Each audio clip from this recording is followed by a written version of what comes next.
नमस्कार, आप देख रहे हैं यू न्यूज़ यूपी और मैं हूं राहुल सिंह। यूपी गुनाह में गुनाह की एक और सच्ची सनसनीखेज खबर लेकर मैं आपके सामने हाजिर हूं। हमारी आज की खबर जो है बेहद हैरान कर देने वाली है। रिश्तों को तार तार कर देने वाली ये कहानी सुनकर आपके होश उड़ जाएंगे। इस कहानी में पति और पत्नी, इसके अलावा वो भी है जिसकी वजह से एक बार फिर से एक पति की हत्या होती है। लेकिन इस हत्याकांड में जो पत्नी का कबूलनामा आया सामने है, उसे सुनकर आपको शायद पत्नी से हमदर्दी हो जाए और आप ये कहें पत्नी ने जो किया सही किया। यूपी के महाराजगंज जिले में एक युवक को उसकी पत्नी ने प्रेमी के साथ मिलकर बेदर्दी से मौत के घाट उतार दिया। 12 सितंबर की रात पत्नी ने पति को पहले जमकर शराब पिलाई। जब पति शराब के नशे में धुत हो गया तो उसने अपने प्रेमी को बुला लिया यहाँ पर। इसके बाद पति के हाथ पैर पत्नी ने दुपट्टे से बांध दिए। इसके बाद उसके सीने पर बैठकर गला दबाने लगी। वहीं जो प्रेमी था वो चाकू से पति के सीने को चीरता रहा। इस पूरे हत्याकांड को अंजाम देने के बाद इन्होंने अपने आप को बचाने के लिए इस पूरी वारदात को एक हादसे का रूप देने की कोशिश की। लिहाजा ये पति की लाश को एक बाइक से लेकर गए और इस दौरान उन्होंने जो लाश थी उसके पैरों को जमीन मतलब रोड की तरफ एकदम लटका दिया, जाकि रोड से उसके पैर रगड़ते हुए चले, जिससे उसके पैरों की खाल छिल गई और लोगों को ऐसा लगे कि इसका हादसे की वजह से मौत हुई। और करीब 1 किलोमीटर तक वो इसी तरह से लाश को लटकाए हुए लेके गए, जिससे उसके पैरों की चमड़ी उधड़ गई। और इसके बाद एक गांव के पास सुनसान जगह पर बाइक और उस लाश को वहां से फेंक कर ये वापस अपने अपने घर आ गए। इन्हें लगा कि इनका पाप हमेशा के लिए मिट जाएगा, किसी को इनका शक नहीं होगा। सुबह जब लोगों को वो बाइक और लाश दिखती है तब लोगों में इलाके में हड़कंप मच जाता है। तुरंत ही लोग इस बात की सूचना देते हैं कि एक अज्ञात युवक की लाश रोड पर पड़ी हुई है, ऐसा लग रहा है कि एक्सीडेंट हुआ है। पुलिस आती है, पुलिस मौके पर जांच पड़ताल करती है, शव को पोस्टमार्टम के लिए भेजती है और पोस्टमार्टम रिपोर्ट से जो सच सामने आता है उससे पुलिस जानकर हैरान रहती है।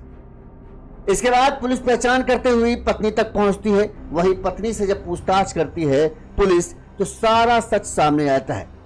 इसके अलावा पुलिस जब पत्नी से पूछती है आखिर तुमने अपने पति को क्यों मारा जिससे तुमने कभी लव मैरिज की थी, तो पत्नी जो बताती है वो घिनौना सच जानकर पुलिस वालों के बेहोश उड़ गए कि ऐसे पति का आदमी क्या करेगा जिसने अपनी ही पत्नी को दूसरों के साथ संबंध बनाने के लिए वो उसे खाने की तरह दूसरों के सामने जबरदस्ती परोस देता था और उससे अपनी पत्नी की इज्जत लुटवाता था। इस घिनौने सच को जानकर हर कोई हैरान है और हर कोई पत्नी से हमदर्दी भी जता रहा है, लेकिन हत्या तो हत्या है। लिहाजा हत्या के आरोप में पत्नी को सलाखों के पीछे पहुंचा दिया गया, वहीं उसके प्रेमी को भी गिरफ्तार कर लिया गया। चलिए सिलसिलेवार तरीके से हम आपको पूरा घटनाक्रम बताते हैं कि आखिर 6 साल पहले हुआ ये प्यार लव मैरिज में बदलता है। लव मैरिज का इनके बच्चे होते हैं। फिर पति अचानक क्यों बदल गया कि वो पत्नी को दूसरों के सामने परोसने लगा, और फिर कैसे ये तीसरा शख्स जो पत्नी का प्रेमी बनता है और उसने इतना ज्यादा वो प्यार करने लगा कि उसने उसके पति की हत्या में पत्नी का साथ दिया। ये सब हम सिलसिलेवार तरीके से आपको बताएंगे। महाराजगंज जिले के जो ये है निचलौल थाना क्षेत्र है, यहाँ का राजाबरी गांव में नागेश्वर रौनियाल 25 साल का उम्र था, जिसका नागेश्वर जो इस महिला का पति था, इसका नाम था नागेश्वर रौनियाल, उम्र 25 साल। ये अपनी माता पिता और पत्नी के साथ रहता था। नागेश्वर नेपाल में कैटरिंग का काम करता था। 6 साल पहले उसने नेपाल की रहने वाली नेहा गुप्ता से लव मैरिज की थी। जो नेहा थी वो नेपाल की रहने वाली थी और ये नेपाल में ही काम करता था। यहाँ पर दोनों का एक दूसरे से प्यार होता है और दोनों एक दूसरे से लव मैरिज करते हैं। लव मैरिज करने के बाद ये नागेश्वर जो है नेहा को लेकर यहाँ आ जाता है। शादी के बाद इनका एक बेटा होता है जिसका नाम बड़े ही प्यार से दोनों अद्विक रखते हैं। इसके बाद नागेश्वर घर पर रहने लगा। 1 साल पहले नेहा का घर से 1 किलोमीटर दूर रहने वाले जितेंद्र गौतम, जिसकी उम्र करीब 20 साल है, उसके साथ प्रेम प्रसंग हो गया। दोनों के बीच बातचीत होने लगी और दोनों एक दूसरे के लिए मतलब कहें जीने मरने के लिए तैयार हो गए। दोनों एक दूसरे से इतना प्यार करते थे कि अब एक दूसरे के बीच में किसी तीसरे शख्स को बर्दाश्त नहीं कर सकते थे। वहीं बताते हैं कि नागेश्वर को जब ये पता चला कि उसकी पत्नी का किसी के साथ प्रेम प्रसंग चल रहा है तो इसकी वजह से वो पत्नी का मारपीट करने लगा और इस रिश्ते का विरोध करने लगा। इसको लेकर पति पत्नी के बीच में बताते हैं अक्सर झगड़ा होता था। इससे परेशान होकर नागेश्वर 1 साल से पत्नी को लेकर घर से 14 किलोमीटर दूर महाराजगंज में किराए के मकान में रहने लगा था, ताकि उसका पत्नी से पीछा छूट जाए। मतलब प्रेमी और पत्नी का कनेक्शन किसी तरह टूट जाए, इस वजह से वो दूर रहने लगा था। लेकिन फिर भी पत्नी और उसके प्रेमी का रिश्ता बरकरार था। दोनों अक्सर भी जब भी मौका मिलता बातचीत करते थे, और इस बात से जो है नागेश्वर परेशान था। वहीं नागेश्वर की जब कहें प्रताड़ना या मारपीट बढ़ने लगी, तो पत्नी ने अपने प्रेमी के साथ मिलकर ये कहा कि अब बर्दाश्त से बाहर हो गया है, अब नागेश्वर का काम तमाम करना पड़ेगा। लिहाजा पत्नी नागेश्वर और ये नेहा और जितेंद्र गौतम ने मिलकर पति नागेश्वर की हत्या की एक खौफनाक साजिश बनाई। इसने प्लानिंग के तहत पहले नागेश्वर को नेहा ने खूब शराब पिलाई। शराब के नशे में जब ये पूरा धुत हो गया 12 सितंबर की रात को, तो जब नशे में एकदम ढेर हो गया, तो इसने अपने प्रेमी जितेंद्र गौतम को घर बुला लिया। यहाँ पर जितेंद्र गौतम आता, इससे पहले ही नेहा ने अपने पति के जो है हाथ पैर एक रुपट्टे से बांध दिए। इसके बाद पति जितेंद्र वहां पहुंचा, पूछा क्या करना है। जितेंद्र को चाकू थमाई और नेहा बताते हैं कि पति के सीने के ऊपर चढ़कर बैठ गई। क्योंकि नशे में धुत होने की वजह से बस पति जो है हिल डुल सकता था, कोई विरोध नहीं कर सकता। नेहा सीने में चढ़कर उसके गला दबाने लगी। वहीं जो जितेंद्र गौतम है वो चाकू से नागेश्वर के सीने पर ताबड़तोड़ वार करने लगा, मतलब पेट वेट में वार करने लगा। खूब चाकू घोंपता गया और पेट को उसको फाड़ता गया। दोनों ने बड़ी ही बेदर्दी से नागेश्वर को मौत की घाट उतार दिया। इसके बाद इस हत्या को हादसा दिखाने के लिए इन दोनों ने योजना बताई। योजना के तहत पत्नी और उसका प्रेमी लाश को घर से 1 किलोमीटर दूर ले गए। वो बाइक समेत शव को फेंक दिया और फिर घर आ गए।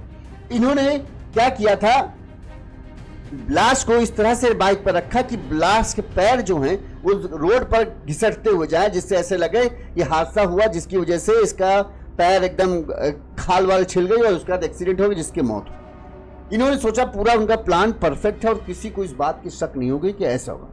13 सितंबर की सुबह ये सब लोग हत्याकांड, 12 सितंबर की रात को हत्या को अंजाम देकर अपने घर आ गए। दोनों अपने अपने घर पहुंच गए। 13 सितंबर की सुबह 4 बजे जो लोग वहां से गुजर रहे थे, तो उन्होंने सड़क पर बाइक पड़ी देखी और उसके बगल में एक आदमी की लाश पड़ी देखी। इसके बाद लोगों ने इस बात की सूचना पुलिस को दी कि ऐसा ऐसा मामला है, यहाँ पर एक बाइक और एक आदमी की लाश पड़ी है। पुलिस पहुंची, पुलिस ने शव को कब्जे में लिया और पोस्टमार्टम के लिए भेजा। शव के पास मिले मोबाइल और बाइक से उस पहचान हुई कि इसका घर का पता कहाँ है और ये कहाँ रहता है। पुलिस जांच करने नागेश्वर के घर पहुंची। यहाँ पर पुलिस ने पत्नी को हादसे के बारे में बताया कि ऐसा तुम्हारे पति कहीं गए हुए थे, हमको लगता है शराब के नशे में थे, तो बाइक से गिर गए हैं या कुछ हुआ है, एक्सीडेंट हुआ, उसकी मौत हो गई। जब पुलिस ने इतनी बड़ी खबर पत्नी को दी, अगर पत्नी के साथ लव मैरिज थे तो पत्नी का रिएक्शन कुछ ज्यादा भयानक होना चाहिए, मतलब रोना गाना होना चाहिए, लेकिन ऐसा कुछ नहीं था। बड़ी ही नेहा का पुलिस कहना, नेहा बहुत बिल्कुल शांत दिखी, कोई उसका रोना धोना कुछ नहीं हुआ। ऐसे इसमें हम लोगों को थोड़ा सा शक हुआ। पुलिस ने शक के आधार पर पत्नी नेहा को हिरासत में लेकर उससे पूछताछ शुरू की। तो पहले नेहा बातें गोलमोल करने लगी, अलग अलग बयान देती थी, कभी ये कभी वो। लेकिन जब पुलिस ने कड़ाई से पूछताछ की तो उसने अपना जुर्म कबूल किया।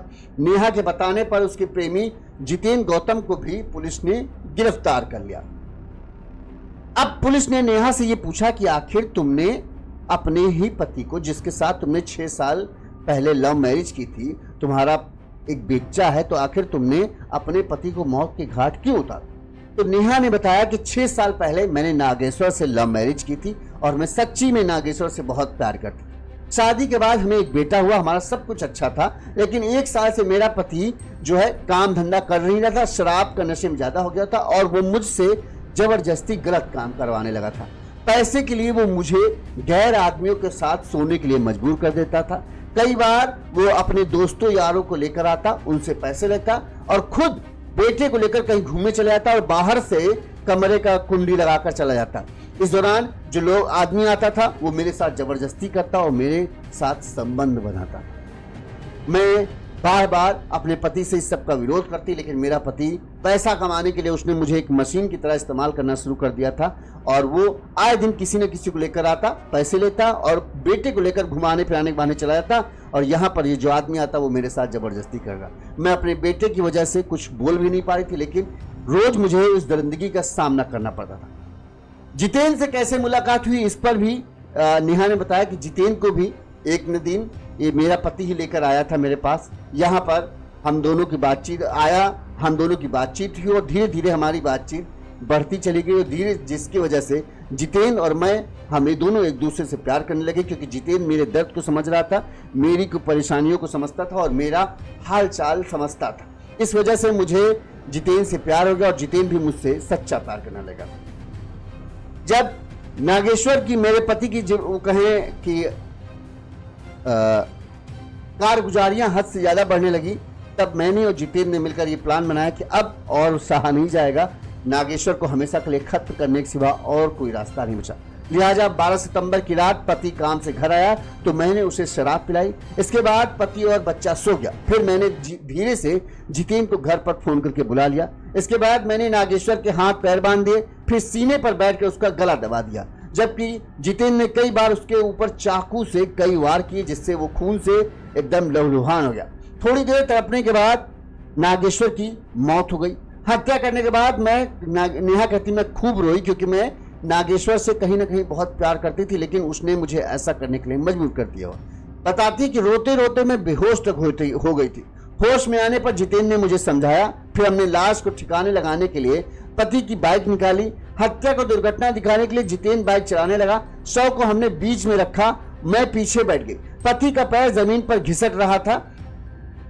हम लोग शव को लेकर 1 किलोमीटर तक गए, फिर वहां शव और बाइक को फेंक कर हम घर आ गए। जितेंद्र मुझे कमरे पर छोड़कर खुद मुंबई जाने के लिए निकल गया, लेकिन पुलिस ने मुझे पकड़ लिया और जिसके बाद जब पूछताछ हुई तो सब कुछ खुल गया। वहीं पुलिस ने प्रेमी जितेंद्र से पूछा तो उसने बताया कि मेरा पिता जो है गल्ला व्यापारी है। जितेंद्र जो प्रेमी था उसने बताया नागेश्वर कुछ दिन से मेरी दुकान पर काम करता था। नागेश्वर ने ही मुझे एक लड़की से बात करने के लिए नंबर दिया था, जो उसकी पत्नी का ही नंबर था। हमारे बीच नजदीकियां बढ़ी और हम दोनों शादी करने का ख्वाब देखने लगे, लेकिन नागेश्वर हमारे रास्ते में बाधा बन रहा था। इस कारण से हम दोनों ने मिलकर उसे मौत की घाट उतारने की साजिश बनी और उसे मौत की घाट उतार। इस मामले में पुलिस ने क्या कहा वो भी सुनिए। रात्रि 12-13 सितंबर तकरीबन 3 बजे थाने निचलौल पर यह सूचना प्राप्त हुई कि एक व्यक्ति का शव दमकी गैस एजेंसी के पास में पड़ा हुआ है। इस पर तत्काल पुलिस फोर्स मौके पर पहुंचती है और सबको अपने कब्जे में लेती है। पोस्टमार्टम हेतु सबको भेजा जाता है। पोस्टमार्टम रिपोर्ट में थ्रॉटलिंग स्पष्ट होता है। इसके बाद में गहनता से जांच की जाती है। गहनता से जांच में 2 अभियुक्तों के बारे में स्पष्ट जानकारी होती है, मृतक की पत्नी नेहा और जितेंद्र। इन दोनों की भूमिका स्पष्ट होती है। इन दोनों के द्वारा स्वीकार किया गया है कि प्रेम संबंध में इस घटना को कारित किया गया है। प्रेम में बाधा बनने और तलाक न देने के कारण इनके द्वारा घटना को अंजाम किया गया। सर घटना वाली रात क्या हुआ था, क्या कुछ जानकारी मिल पा रही है? घटना वाली रात इनके द्वारा पहले इसको अपने किराए का जो आवास है वहां बुलाया गया और इसके हाथ पैर बांध दिए और गला दबाकर हत्या की गई और उसको जाकर फिर रोड पर डाल दिया एक्सीडेंट का रूप देने के लिए। यूपी के महाराजगंज जिले में हुई ये दर्दनाक वारदात सच में होश उड़ा देने वाली है। अक्सर पति पत्नी और वो के चक्कर में पति की हत्या होती है, लेकिन यहाँ पर पति जो अपनी पत्नी के साथ कर रहा था वो भी किसी जानवरों जैसा सलूक वो अक्सर अपनी पत्नी के साथ करता था।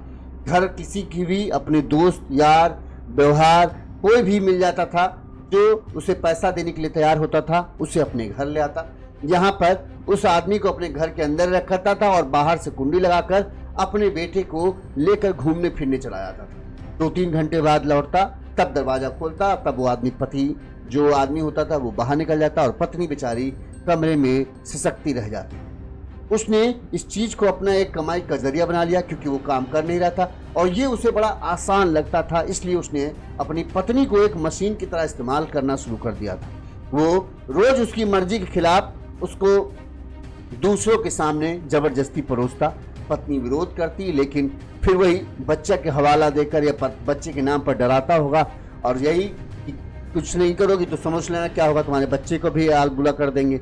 तो इस डर के मारे नेहा को ये सब करना पड़ता था और यही एक कहें गलती भी नागेश्वर से हुई। नागेश्वर ने जितेंद्र को भी यही लालच दिया कि देखो एक लड़की है बड़ी सुंदर सी, इससे बात करो, और मुझे लगता है इसने पूरी प्लानिंग की होगी अपनी पत्नी के साथ जबरदस्ती कराकर कि तुम उसको प्यार जाल में फंसाओ, फिर इससे, क्योंकि ये कमाए, इसके पिता की दुकान पर ये काम करता था नागेश्वर, इसको ये होगा कि अच्छे से तुम इसको प्यार जाल में फंसा लो, फिर इससे पैसे ऐंठेंगे। लेकिन सच में नेहा गुप्ता जितेंद्र की बातों से उसका दिल पसीज गया। जितेंद्र उसकी बातों को सुनता था, उसको कहें एक मरहम की तरह काम करता था, चूंकि वो उसके जख्म बहुत थे, और जितेंद्र उसको प्यार से समझाता, बात समझता, सुनता, और जो भी दुख तकलीफ थी नेहा धीरे धीरे उसे बताती जाती, तो नेहा को उससे बात करना अच्छे लगने लगा, और नेहा सच में जो है कहें तो जितेंद्र से प्यार करने लगी। वहीं जितेंद्र भी नेहा से बेइंतहा प्यार करने लगा। दोनों एक दूसरे से शादी करना चाहते थे, लेकिन नागेंद्र जो है वो उसके बीच में रोड़ा बन रहा था। नागेंद्र को चाहिए था पैसा और इन दोनों को चाहिए थे एक दूसरे से प्यार। लिहाजा दोनों ने समझा कि नागेंद्र तो ऐसे मानेगा नहीं, लिहाजा इसे हमेशा के लिए रास्ते से हटाना पड़ेगा। इसके बाद इन दोनों ने मिलकर प्लानिंग बनाई और ऐसी खौफनाक प्लानिंग, पहले बताते हैं कि शराब पिलाई, फिर गला दबाया, पत्नी ने उसके सीने पर चढ़कर गला दबाया, फिर इधर पति जो प्रेमी जो था वो चाकू से उसे गोदता रहा, और तब तक मारा दोनों ने जब तक कि नागेश्वर की मौत नहीं हो गई। उनकी पत्नी कहती कुछ देर तड़पता रहा, मैंने देखा ये तड़प रहा है, उसके बाद उसकी मौत हो गई। तो कहला मैं बहुत रोई, क्योंकि 6 साल पहले इसी से पहला प्यार हुआ था नेहा को, और नेहा अब भी नागेश्वर से प्यार करती थी, लेकिन उसकी जो शैतानी हरकतें थी उसकी वजह से अब उसके दिल में उसके लिए नफरत थी। लेकिन जब उसकी हत्या की तो बताते हैं नेहा इतना रोई कि रोते रोते बेहोश हो गई। जितेंद्र ने एक बार फिर से उसे समझाया, सहारा दिलाया। उसने कहा कि हम अब कुछ दिन तक नहीं मिलेंगे। जितेंद्र का प्लान ये था कि वो मुंबई भाग जाएगा और जब कुछ सब मामला ठंडा हो जाएगा तब वो वापस लौट कर आएगा और फिर नेहा के साथ शादी करके उसके बच्चे को भी अपना लेगा। लेकिन इससे पहले जितेंद्र मुंबई भाग पाता, पुलिस को नेहा पर शक हुआ।